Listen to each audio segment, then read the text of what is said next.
¿De verdad vamos a dejar que este viejo siga enseñando? Ya no sirve para este tipo de educación. Nunca voy a olvidar el sonido de aquella risa. No fue una carcajada abierta, no fue un insulto directo, fue algo peor. Una risa corta, contenida, dicha entre dientes, como si mi sola presencia en el aula resultara absurda. Yo estaba de pie frente al pizarrón, con el marcador en la mano, tratando de explicar un concepto que había enseñado durante más de 30 años. Un tema que conocía no solo por los libros, sino por la experiencia de haberlo visto aplicarse en la vida real, en problemas reales, en decisiones que marcaron el futuro de muchas personas. Pero esa mañana, algo era distinto. Las miradas no estaban en el pizarrón, estaban en los teléfonos, en las pantallas, en cualquier parte, menos en mí. Profesor, dijo uno de los estudiantes desde el fondo. Eso que usted explica ya lo vimos en Internet. Hay videos que lo hacen más rápido. Y mejor. Algunos asintieron. Otros sonrieron. Yo respiré hondo. Intenté continuar, como tantas veces había hecho cuando notaba desinterés. Cambié el ejemplo. Busqué otra forma de explicar. Traté de conectar el contenido con algo práctico. Pero entonces escuché la frase que, hasta hoy, sigue resonando en mi cabeza. ¿De verdad vamos a dejar que este viejo nos siga enseñando? La palabra viejo no fue dicha con respeto. Fue lanzada como una etiqueta, como una forma de borrar todo lo que yo era. Alguien rió. Otro murmuró algo que no alcancé a entender. El ambiente se volvió pesado. Giré la cabeza hacia la puerta. El director estaba allí. Había entrado hacía unos minutos para observar la clase. Sabía que algunos alumnos se quejaban de mi método antiguo. Sabía que se hablaba de modernizar, de cambiar, de traer profesores más jóvenes, más actuales. Nuestros ojos se cruzaron por un segundo. Esperé que dijera algo, que pusiera orden, que recordara que el respeto no depende de la edad, que aunque no usara todas las herramientas digitales, yo seguía siendo un maestro. Pero bajó la mirada, y en ese gesto entendí todo. Entonces, desde uno de los primeros bancos, una voz se atrevió a decir lo que muchos pensaban. Ya no sirve para este tipo de educación. No hubo gritos, no hubo escándalo, solo silencio. Y esa frase flotando en el aire, pesada, definitiva. Yo no respondí. No porque no tuviera palabras, sino porque, en ese instante, comprendí que cualquier defensa sería inútil. Bajé los ojos. Apoyé el marcador sobre el escritorio. Y seguí la clase como pude, sintiendo que algo dentro de mí se había quebrado. Para ellos, yo ya no era un profesor. Era un obstáculo. Una figura del pasado que estaba ocupando un lugar que, según creían, ya no me correspondía. Esa noche, al llegar a casa, me senté en silencio en la mesa de la cocina. Mi esposa me miró y supo, sin que yo dijera nada, que algo no estaba bien. ¿Qué pasó hoy?, preguntó. Tardé en responder. Creo, dije al fin, que para muchos ya no soy necesario. Ella no dijo nada de inmediato, solo me tomó la mano. Pero yo sabía que no hablaba solo de una clase. Hablaba de algo más profundo, de esa sensación que empieza a crecer cuando el mundo te mira como si ya hubieras cumplido tu función. Sin embargo, hubo un tiempo en que todo era distinto. Hubo un tiempo en que, cuando entraba a un aula, el murmullo se apagaba. No por miedo, por respeto. Recuerdo mis primeros años como docente. La escuela era pequeña, los recursos escasos, pero había hambre de aprender. Los alumnos hacían preguntas, discutían, buscaban entender, y yo me preparaba cada noche con la misma dedicación, convencido de que enseñar no era solo transmitir información, sino formar criterio, carácter, valores. Vi pasar generaciones enteras. Algunos de aquellos jóvenes hoy son ingenieros, médicos, abogados, empresarios.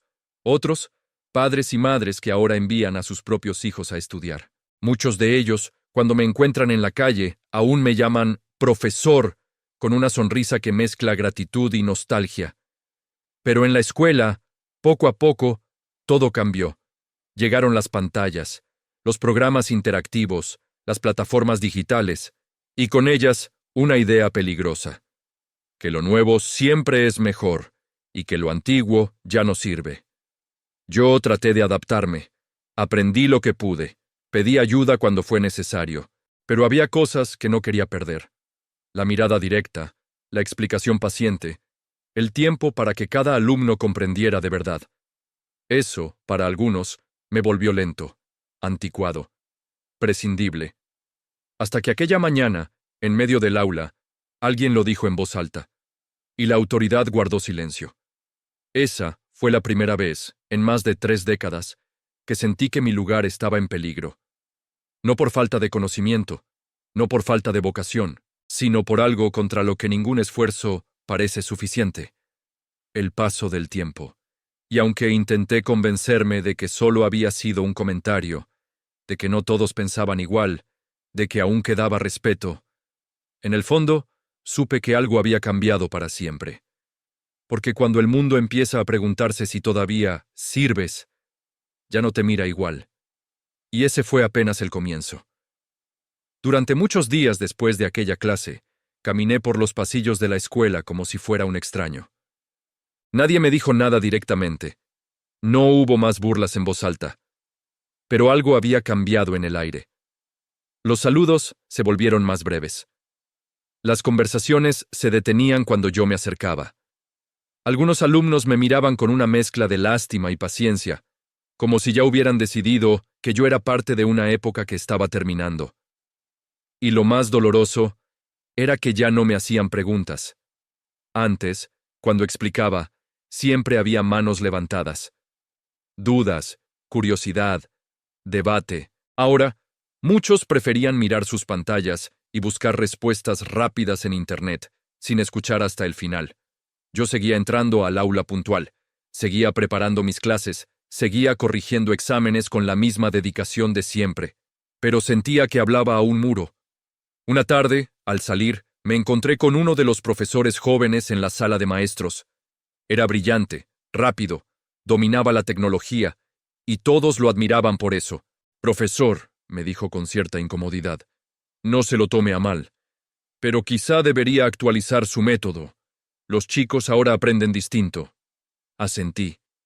«Siempre se aprende distinto en cada generación», respondí. «Pero entender sigue siendo más importante que solo ver». No insistió. Solo sonrió con cortesía.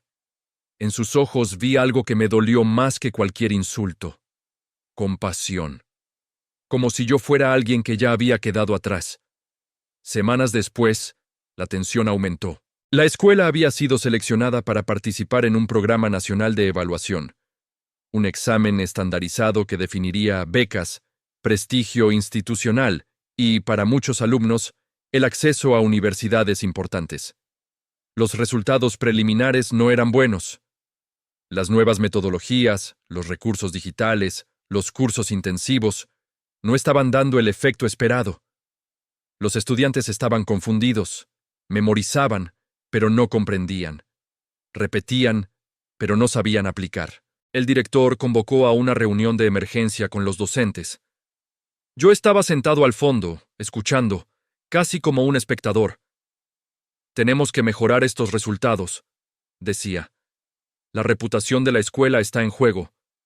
Se hablaba de cambiar programas, de traer asesores externos, de hacer simulacros constantes. Nadie me miraba. Hasta que, en medio de la discusión, uno de los profesores mencionó: «Quizá el enfoque está demasiado centrado en herramientas y poco en fundamentos». Hubo un breve silencio. El director frunció el ceño. «¿Qué sugiere?». El profesor dudó un segundo, y luego, casi sin mirarme, dijo: «Tal vez escuchar la experiencia de quienes llevan más tiempo enseñando». Por un instante, sentí que todas las miradas se dirigían hacia mí. No con convicción, no con respeto pleno, sino con la misma duda que se tiene cuando ya no quedan opciones. El director respiró hondo. «Profesor», dijo finalmente dirigiéndose a mí, «¿cree que podría ayudarnos a preparar a los alumnos para este examen?». No dijo: «Confiamos en usted». No dijo: «Sabemos que puede hacerlo». Solo preguntó si creía que podía. Asentí. «Puedo intentarlo». Esa palabra, intentar, sonaba a última oportunidad. Los días siguientes fueron intensos. Me asignaron algunos grupos para reforzar contenidos clave. Alumnos que semanas atrás me habían considerado obsoleto, ahora se sentaban frente a mí con una mezcla de expectativa y escepticismo. ¿De verdad cree que esto nos va a servir?, me preguntó uno de ellos, sin mala intención, pero con duda sincera. Servirá si están dispuestos a pensar, respondí. No solo a repetir. Comencé desde lo básico, no con diapositivas, no con aplicaciones, con preguntas. Preguntas que obligaban a razonar, a conectar ideas, a entender el porqué de cada paso. Al principio hubo resistencia. Esto es más lento, decían. En los videos lo explican en 5 minutos. Yo los miraba con calma. 5 minutos para ver pueden ser insuficientes para comprender. Poco a poco, el ambiente empezó a cambiar. Ya no había risas. Había concentración, dudas reales, esfuerzo. El director observaba algunas clases desde el fondo del aula. No intervenía. Solo miraba. Yo sentía la presión. Sabía que, si esto no funcionaba, no habría otra oportunidad. No solo para mí, sino para confirmar lo que muchos ya pensaban, que mi tiempo había pasado. La noche anterior al primer simulacro importante, casi no dormí. No por miedo al examen, sino por el peso de lo que representaba. No era solo una prueba académica, era una prueba de valor, de dignidad, de todo lo que había sido durante años. Y mientras preparaba mis notas, recordé algo que uno de mis antiguos maestros me dijo cuando yo era joven. Llegará un día en que dudarán de ti, no por lo que sabes, sino por cuántos años tienes. Ese día, deja que tu trabajo hable. Yo estaba a punto de enfrentar ese día. El día del simulacro nacional llegó. Los alumnos estaban sentados en filas largas, en completo silencio. No era el silencio despreocupado de antes. Era un silencio tenso, cargado de expectativa. Sabían que aquel resultado definiría muchas cosas. Becas, ingresos a universidades, la reputación de la escuela. Y, sin decirlo en voz alta, mi propio destino como profesor. El director caminaba entre los pasillos con un portapapeles en la mano. Su rostro mostraba preocupación, pero también algo más. Una última esperanza. Yo observaba desde el fondo del aula. No intervenía, no hablaba.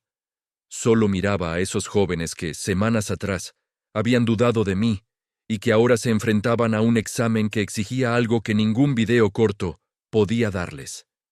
Comprensión profunda. Pasaron las horas. Los estudiantes entregaron las hojas uno a uno, algunos con alivio, otros con frustración, otros con la mirada perdida, sin saber si lo habían hecho bien. El director reunió a los profesores en la sala principal para revisar los resultados preliminares. Yo me senté a un lado, sin decir palabra. Había un murmullo constante. Teclados sonando, papeles moviéndose, miradas que iban y venían. Hasta que, de pronto, todo se detuvo. «Esto», dijo uno de los coordinadores, mirando la pantalla. «Esto no es lo que esperábamos». El director se acercó. «¿Es peor de lo previsto?» El hombre negó lentamente con la cabeza. «No, es distinto. En varios grupos, el nivel de comprensión subió de forma notable, especialmente en los que trabajaron con...» Hizo una pausa. El profesor más antiguo. Sentí que todos los ojos se volvían hacia mí, no con burla, no con condescendencia, con sorpresa. El director respiró hondo. «¿Estás seguro?» «Completamente. Las respuestas no solo son correctas, están razonadas. Los alumnos no repiten, explican». Un silencio pesado llenó la sala. Entonces, el director dijo algo que no esperaba. «Quiero que el profesor dé una clase abierta, una demostración para todos. Alumnos, docentes, incluso representantes del ministerio que vendrán mañana». La frase cayó como una sentencia. Una clase abierta. No en un aula pequeña, no en un grupo reducido. Frente a todos. Frente a quienes dudaban. Frente a quienes se habían burlado. Frente a quienes guardaron silencio cuando me humillaron. Acepté. No porque me sintiera seguro, sino porque entendí que esa era la verdadera prueba. Al día siguiente, el auditorio estaba lleno.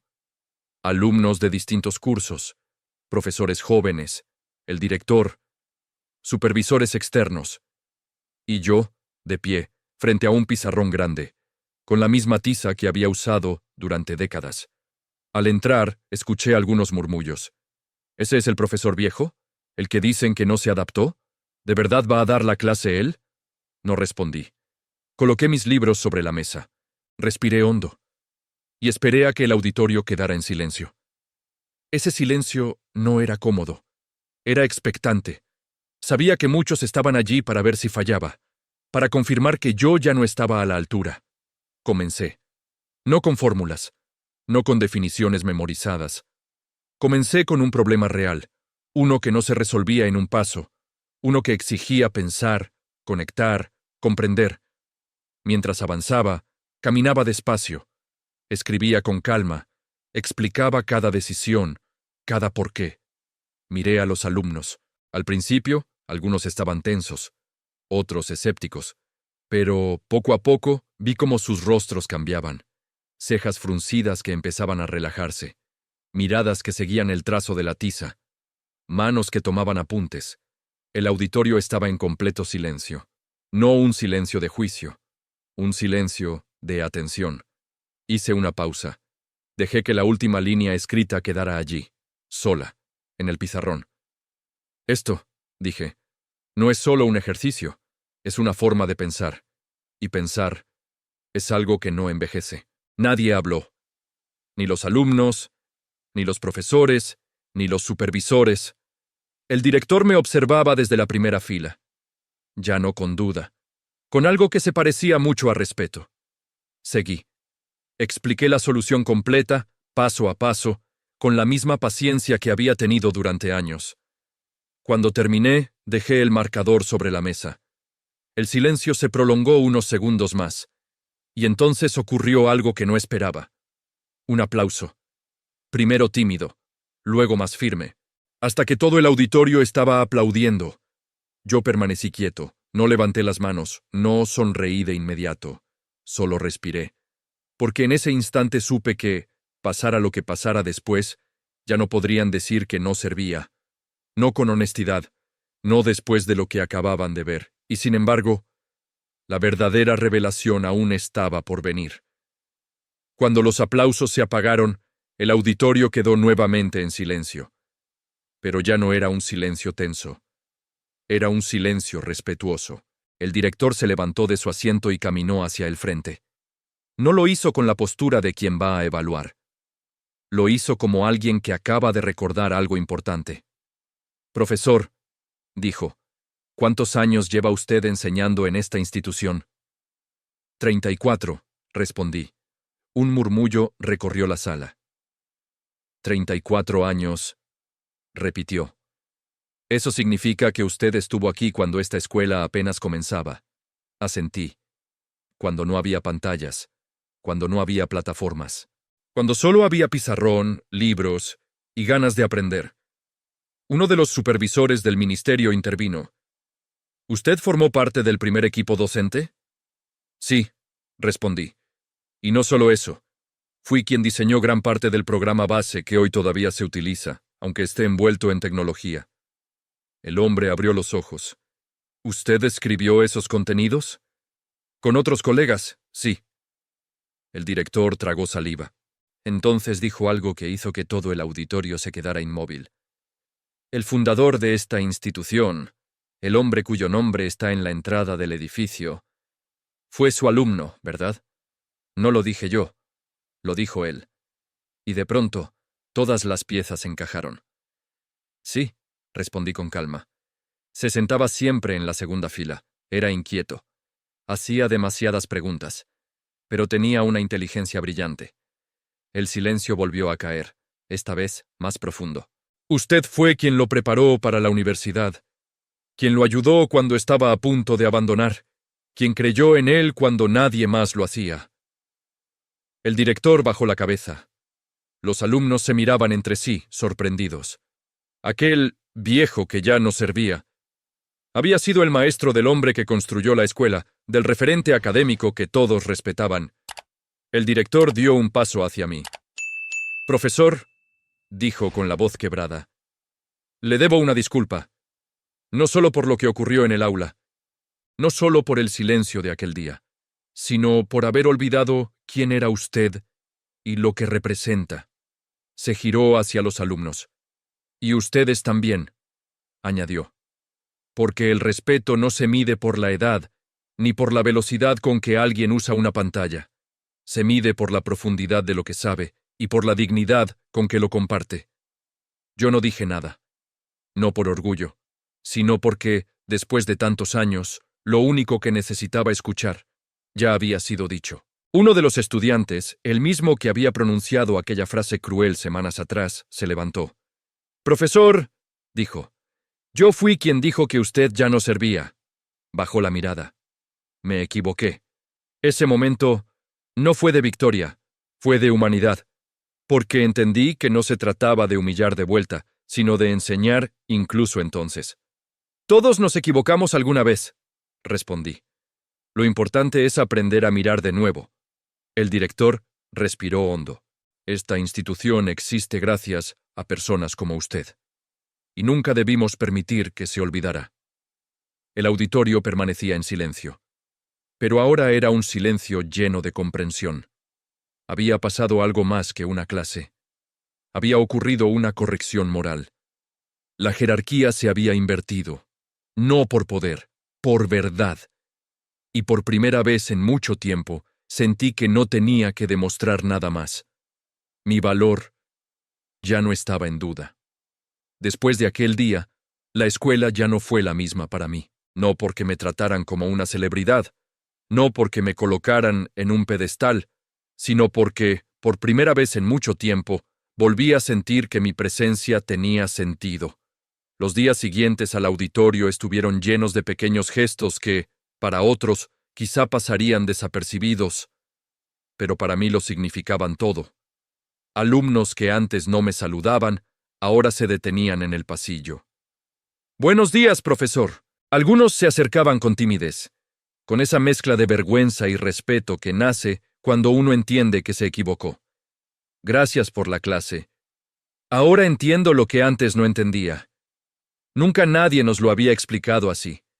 Yo los escuchaba con calma, no con orgullo, con gratitud, porque comprendí que la verdadera victoria no era que reconocieran mi pasado, sino que valoraran el presente.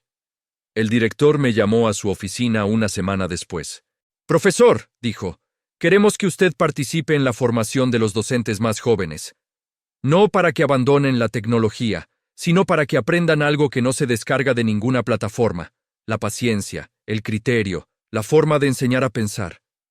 Acepté, no como un acto de revancha, sino como una continuidad natural de lo que siempre había sido, un maestro. Esa tarde, al volver a casa, mi esposa me esperaba con una sonrisa. «Te ves distinto», dijo. «¿Distinto cómo?» «Más ligero, como si te hubieras quitado un peso del pecho». Me senté a su lado. Tal vez porque durante un tiempo pensé que ya no era necesario, que el mundo había avanzado y yo me había quedado atrás. Ella me tomó la mano. «El mundo avanza», respondió, «pero no todo lo valioso necesita correr». Sus palabras se quedaron conmigo, porque entendí algo que va más allá de una escuela, más allá de un aula, más allá de un título. Vivimos en una época que corre tan rápido que olvida mirar a quienes caminaron antes. Confunde experiencia con lentitud. Confunde silencio con debilidad. Confunde edad con inutilidad. Y así, muchas personas llegan a creer que su tiempo ya pasó, no porque hayan perdido valor, sino porque otros dejaron de ver. Yo estuve a punto de creerlo. Cuando escuché aquella frase, «ya no sirve para este tipo de educación», sentí que me arrancaban años de vida, esfuerzos, noches sin dormir, generaciones formadas. Pero hoy sé que no hablaban de mí. Hablaban de su propia incapacidad para reconocer que el conocimiento profundo no caduca, que la dignidad no se oxida, que la sabiduría no se vuelve obsoleta, solo se vuelve invisible, hasta que alguien vuelve a necesitarla. A veces pienso en aquel alumno que se burló. No con rencor, con comprensión. Porque todos, en algún momento, hemos sido jóvenes y hemos creído que lo nuevo siempre reemplaza a lo antiguo, hasta que la vida nos enseña que lo nuevo se apoya en lo que vino antes. Hoy sigo entrando al aula con mis libros bajo el brazo. Sigo escribiendo en el pizarrón. Sigo haciendo preguntas. Sigo pidiendo que piensen. Y cada vez que veo una mano levantarse, una mirada que se ilumina, una idea que nace, recuerdo que enseñar no es estar a la moda, es estar presente. No es impresionar, es acompañar. No es hablar más rápido, es llegar más profundo. Y entonces en silencio me digo a mí mismo, no me dolió que me llamaran viejo. Me dolió que creyeran que, por ser viejo, ya no tenía nada que dar. Pero ahora sé la verdad. El tiempo no nos quita valor, solo revela quienes lo tenían desde siempre. Si alguna vez alguien te hizo sentir que ya no servías, por tu edad, por tu ritmo, por no encajar en un mundo que corre demasiado rápido, recuerda esto. Tu experiencia no es un estorbo, es un tesoro. Tu silencio no es debilidad, es profundidad. Y tu historia no terminó. Aún tiene mucho que enseñar. Si esta historia tocó tu corazón, si te recordó a tu padre, a tu maestro, o incluso a ti mismo, suscríbete a este canal. Aquí contamos historias que devuelven dignidad, que restauran el respeto y que nos recuerdan que el verdadero valor de una persona no se mide por la edad, sino por todo lo que ha sembrado en los demás.